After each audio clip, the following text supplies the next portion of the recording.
I just decided to go quick live here in the group. First of all, I've got a couple new members, so I just want to say hi, welcome everyone. I'm glad you're here. I know that a lot of you are probably going to watch this video after the fact, and that's totally cool. But um, something that's come up in a couple of the programs I've been working with recently that I wanted to address is, and this is especially true when your program is big enough where you've got a professional salesperson, or at least a separate salesperson, and it's different from the people who are delivering the program. Okay, so you have a salesperson and you have people who are delivering the program. When those people are different, a lot of times what can happen is you get a person in the program and then somewhere along the lines they go, this isn't what I was sold. I thought I was going to get something different. And the salesperson promised me this and this and this and this. Does that ever happen to you? If it's ever happened to you before, put yes in the comment box. And if you don't put yes in the comment box, then I know you're lying, because it happens to everybody. Okay, that a lot of times when people get in the program and they feel like they're getting sold something different. Now, that doesn't happen as frequently when the entrepreneur themselves sells the person into the program and then delivers that. But when you get a little bit bigger and you have staff, a lot of times that can happen, because a lot of times the entrepreneur will sell and then their staff will take over delivery, and you'll get this, hey, but so-and-so told me that I was going to get, and then you realize that, wow, there was a complete lack of connection here. So the disconnect happens when one step is left out of the process, and that's onboarding, okay? Onboarding is a critical step in your program. It is a really, really important process that you need to execute correctly. And a lot of people forget about onboarding, or they think that onboarding is getting you your login, or it's making sure you've got your materials or the PDF or whatever it is, or you're added to the groups. So those technical parts of onboarding are important, but onboarding it actually has a lot of things, okay? And when I talk about onboarding, I talk about onboarding as a whole, as literally WHOLE, whole, like one whole onboarding step. And those 5 letters represent things that you need as part of onboarding that really help. Number 1, W, that stands for welcome. Obviously, your program is a family. Then you're going to be welcoming your new client and your new customer into your family. So just make sure that's really clear. A really important part of onboarding is helping people get over buyer's remorse. So they've just made a huge investment in you, and you want to make sure that they don't have buyer's remorse. So you want to make sure that by welcoming someone, reassuring them that they've made a good decision, that you're going to take good care of them, welcome them to your family. So that's a W. H stands for handoff, okay? So now there is often a handoff between the salesperson and the person who's delivering. And especially in sales conversations where they're highly strategic or highly personal, your customer can develop a relationship with that salesperson or the entrepreneur themselves, right? So oftentimes when the entrepreneur is selling someone into a program and their staff is going to take over, a handoff needs to occur. That is literally the person who created the relationship says, hey, you are going to be taken care of really well by my staff, and here's who you're going to be working with, and that's a handoff, okay? So that's a really important part of the onboarding process, is that handoff, right?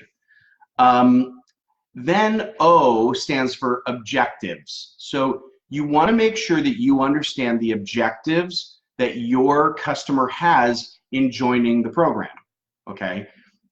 This is really super critical, because when you are working with them throughout the program, if they're trying to accomplish something that you're not aware of, or that isn't aligned at all with what you're trying to do, you're going to run into trouble, and you will not necessarily know that. We make a lot of assumptions about why people join programs, right? We say, oh, well, they're joining the program because they're trying to earn money or whatever, or they're joining the program because they're trying to launch something or whatever, okay? So we have to be careful about this, because oftentimes what can happen is that, you know, our customers have different expectations, and we need to understand what those are. So setting the objectives up front helps make sure that you are aligned, okay? You take charge, take ownership of this, and make sure it happens, right? Make sure that, you know, if you don't fill in the gap, then your customer will, and your customer is going to fill it in with something else. They're going to fill it in with their own thing. So this is your opportunity right up front to really think carefully through exactly what needs to happen in your program. So it's really critical to get that that set up correctly. So the next step in onboarding that's going to be really important is to level set, okay? And that means that you're going to review your goal, find out where the customer is in relationship to that goal, and set a plan. Okay, so it's, hey, you know, we're trying to achieve this. You're here. These are the things that are going to happen. Not everyone who comes into your program is going to be all at the same stage, and so that's a really important. That's an important thing to be able to do, is so that you know and your staff knows who's working with them exactly where people are. And finally, and this is kind of where we started, but this is a really important part of the E, is for expectations. Okay, this is where you're going to win in the long run with your customers if you can establish expectations during onboarding.